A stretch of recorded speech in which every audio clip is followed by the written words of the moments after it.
right, so here's what we've got today to look over. We're going to do some quick testing with this guy and do some checking. I might do a teardown as well. I've taken it apart one time before just to take some pictures, but probably, yeah, we'll try it again. The problem is the plastic is so weak on the top of this, but the bottom, it's like pristine gray amazingness, even though it's a very early release. So this was apparently property of NMI, which is Nintendo Merchandising Industry, Nintendo Merchandising, something like that. Incorporated, that's it. Nintendo Merchandising Incorporated, NMI, which became, like, later on, I think they're more of their marketing wing. So this probably would have been a really early unit at Nintendo that they maybe did some testing with. Maybe they showed off when it was first out, some things like that. Not really sure what all that would have entailed. So if you know any more about NMI and what they might have been used for, if they were, used with development or anything like that, it'd be really cool to know that stuff.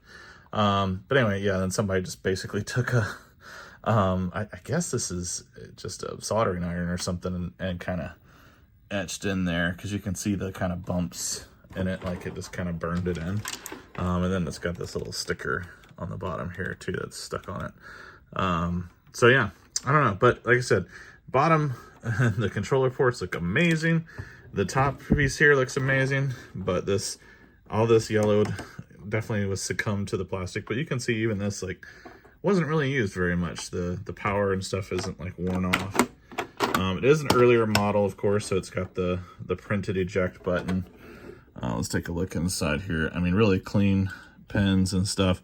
So I'm going to open it up again, and we'll see how it looks inside. Try to be really careful with it. All right, so we're going to do a quick comparison of the bottom here. So here's the NMI one. It's got the early kind of label. UN1 models were pretty much the early release models that came out, right in 1990, 91 kind of thing. It has a sticker here as well, sticker here. If we go to another like release model, this one's actually older potentially because it's got zeros. So it's like, this is like the first 100,000 units made, maybe 99, 328.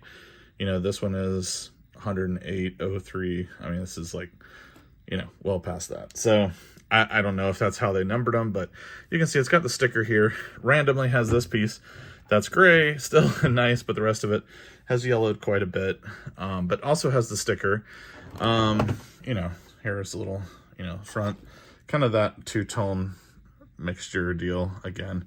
And then on this one is a much later release. This is a much later model. You can see it's got the engraved FCC information here. Instead of the serial number here, it's moved up here with a barcode. So a little bit different process there later on. So, all right, well, let's open this guy up and see what's going on inside. If I remember correctly, I don't think there's a whole lot different than, what we normally see, but we'll do some comparisons and take a look. Okay, one other quick thing I did notice, this one's got a little number engraved in it, 9134. And that sticker there, this one doesn't have it, and this one doesn't have it either. So I don't know if that makes a difference on anything, or if that was related to something to do with the models they had that they were testing or that they had in their stock, but another interesting little piece there. All right, so here we go. We're gonna open this one up, take a look inside. Pretty hefty, pretty normal there. You can see, honestly, doesn't look very used. Pretty clean, really clean system there. Wow, this is a massive sound piece there. Oh, that's interesting. I don't remember that. I'd be curious what that is. But yeah, so here's that. There's the board. Looks to me most like, normal boards that I've seen from some of the older models. They were a little bit chunkier, had more metal in them, had more shielding. So you can feel some of the first release SNESs are a little bit heavier. This obviously I think is contributing to some of that heft too. It says it's SHVC Sound, 1990, Nintendo Company, Mitsumi Electronic Limited. So So we get a picture of that. There we go. So, yeah. So we're gonna open up this other one here and gonna do some comparisons. All right. So here's the other older one. Open it up as well. So there we go. Yeah, same kind of sound unit back there. Big old chunk of chips there. You know, more of the RF shielding. This one's in pretty decent shape too. Doesn't look heavily used. Looks pretty nice. Yeah, so you can see the board number there. I don't know if this one had that as well. Yeah, 10832AA. This was 10709AC. Yeah, so pretty cool. Yeah, so I mean, inside, like, obviously you can see in both of these, this post broke. Was, I guess, the weak post and the weak plastic. The rest of the posts are fine, and the screws came out. But yeah, really interesting. You know, 1991 here on the little board here, which is cool. But yeah, same detail on this one. You know, different sticker, but similar type setup. You know, housing and pretty much the sound. Pretty sure it's all the sound processing stuff. I think the CPU and PPU are underneath that as well, underneath here. So we would have to take all this apart to see that. But yeah, so, you know, looking at it, no real difference that I can see from the NMI version. You know, so they probably just pulled one from like a production line and threw it onto some marketing stuff and testing and things like that, you know, or got a supply of them that they used. We are going to compare though with a later model, the one chip systems that kind of unified some of the chips on the board. That's why they're called the one chip. And, you know, with those, you can definitely tell they're a lot lighter.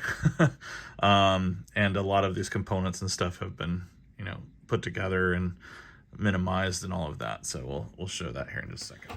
All right, so now that we got the case off, you can kind of see the differences a little bit here between the one chip and the older version. So, you know, obviously this is gone and shrunk. You know, this chipboard and everything under here isn't needed anymore. The sound processing is probably all condensed into a chip, maybe even that chip right there. I think that's well, that actually might be the PPU. But you can see here, it says SNES or SNS one chip 01. You know, that's designating when they combined the video chips from like 2 video chips to 1 chip, essentially. You know, see that's not here on this one. This is an older board, one of the early boards, probably like SVHC or something like that. Yeah, so that's, you know, there's a difference there. You know, the boards, the overall, you can tell there's a lot less kind of the heavy metal pieces. They tried to shrink the board a little bit too. It seems a little smaller just from glancing at it. Another interesting thing they changed is the cartridge slot. So the cartridge slot here on the newer models, this is actually soldered onto the board. So if you want to replace it, you have to take that whole thing off, desolder it all, you know, resolder on a new cartridge slot if you have to replace that. On the older ones, they made it basically swappable, which is super nice. You actually just take out these screws. You can see it's kind of got a metal bar right there, and you could just plug the, you know, pull this out basically and pop in a new cartridge slot, and you're off and running. Oh, there's that plastic piece that was making all that noise. I have to get that out. That's what was bouncing around in there. So yeah, so that's really interesting difference there. Screen printed on eject button versus the molded eject button, so a little bit of difference there. Oh, there's the other piece of that one that broke. That's a bummer, a little post that broke.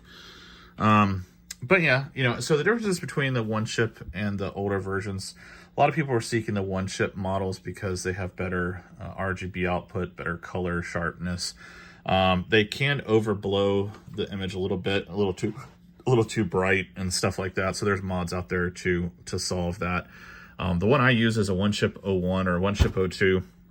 I've done the mods on it. I've replaced like the capacitor that you have to replace, and I installed the little there's a video chip you can install from Voltaire that basically balances out the signal and the RGB and signal and all of that to make it look really as best it can. It kind of attunes it correctly. You know, and there's some debate. Some people like the old original OG because you know, it's compatible as far as, you know, it's compatible with everything. Like it does, there's a few games that have some graphical glitches on the one chip. So some people look at the one chip revision as almost like a clone console, like an official clone console, I guess. Because so much changed between the first one and the second one, I guess, from at a chip level. I don't know if I'd go that far, but I can see their point, I guess, with it. You know, but either way, I feel like they're both really solid experiences. I love the old one. It's much heavier. It's chunky. I kind of like that, you know, aside from the yellowing and all of that. The one chips typically don't yellow as much. They're a lot nicer. You can kind of see the shell here too. It's like still gray. It's not done all the yellowing. It's hard to tell if you have a one chip model without opening it up and seeing if it's on the board or on the motherboard directly, like if the motherboard revision. Some things to look for that I found: you definitely want to make sure it has the molded eject button. Also the serial number usually begins with UN3 if it's a one chip model. Not always. I've seen some UN3 ones that were not one chips. But if they're UN3, there's a good possibility. If they're UN3 1 or 2, like UN32, UN31, I'd say that's a pretty dang good, you know, guess that they're going to be a one chip, because those are pretty late model serial numbers, so they're most likely one chip 02 or 03. The 03 models were kind of weird too. The one chip 03s, they were the ones used in the SNES Juniors, the little smaller form factor of the Super Nintendo. They require a different mod to get RGB working correctly on them, because I think those systems were just were tied to, I think, S-Video only or composite only output. So you have to mod the Juniors to get RGB3, and I'm not sure, you might even have to mod actually the bigger systems if they're one chip 03. But it's super easy mod, and there's, you know, you can find the right cables and stuff out there pretty easily if you want to go that route. But yeah, so those are the things I look for, is that sometimes you can peek in here, you know, definitely want to check that. If you want one that has a replaceable cartridge slot and it's an older one, definitely, like, you know, go for older. You're going to look for the screen printing on the eject button. You're going to look for an older serial number like UN1, UN2. Also, you can look to see, you can see the plastic right there. That's going to tell you this is probably a soldered on one. Whenever you look through the slot on this one, you'll see the metal there. And so that will tell you that, oh, this is one that you can plug and play, which is kind of nice. So if you want to have a replaceable cartridge slot. So if you need to replace your cartridge slot, that's a quick, easy way to check without having to take the board apart. But yeah, that might be might be more trouble than it's worth. But anyway, I hope you guys appreciated and enjoyed this. I'm gonna put these cases back on, and then we'll wrap it up. All right, so we're gonna do some quick testing of the two combined. Now this is just gonna be composite, so keep that in mind. You know, this isn't RGB or S-Video, but you might be able to tell, especially when I plug in the other one. This one has got good colors.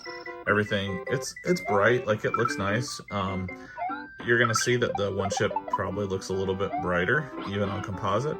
That effect is definitely more evidenced in RGB as well. So we'll swap them out and you can see that for yourself. I will say, going from composite to S-Video on these, massive difference in quality and clarity. And then even a little bit more if you go to RGB. If you go from composite to RGB, it'll blow your mind. It's pretty crazy how much sharper and clearer and everything it all looks. But all right, let's switch over to the other one here. Switch over my power cables here. So again, this is just composite, so it's going to be, this isn't a great official test here, but you can already see a little brighter, that logo there in the white, and right there. A lot brighter picture. You know, that's one of those things that, like, you know, we talked about the color saturation, the brightness levels, all that stuff are different from system to system based on chipsets that they use. And that's where kind of dialing that in, you know, with, you know, your TV, you can adjust for some of that. But also there's a lot of mods out there that help kind of color correct and brightness correct and things like that. So, you know, if you want to get really deep into it, you can do that. Composite, there's not a ton of difference. You see a lot more of a difference when you go to like RGB, maybe S-Video. You'll see a little bit more of a difference with that. But otherwise, you know, pretty cool. We both play the game same way. You know, both are fun. Both are enjoyable. So that's it. That's the, you know, that's what I have for the NMI console there.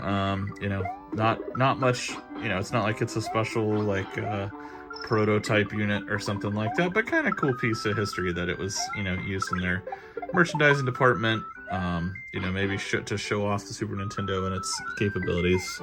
Pretty cool thing. So anyway, there you go. Hope you all enjoyed.